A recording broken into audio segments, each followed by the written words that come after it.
Hello everyone, welcome to Tactim. Today in this video, I'm gonna show you how to turn off dark mode in your WhatsApp. Before starting the video, please subscribe to Tactim. So, let's get started. For this, you have to open your WhatsApp. Now here, you can see three dots. You have to press on this. Now click on Settings. Here you can see the option of chats. You have to click on this. Now you can see here theme. Press on this.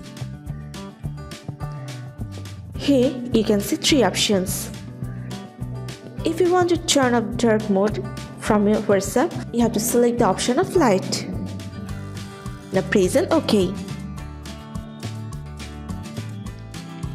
That's it. So this is how to turn off dark mode in your WhatsApp. So guys, that's it. You can do this. I think this video is very helpful to you. If it was, then give a thumbs up and hit the subscribe button. And thanks for watching.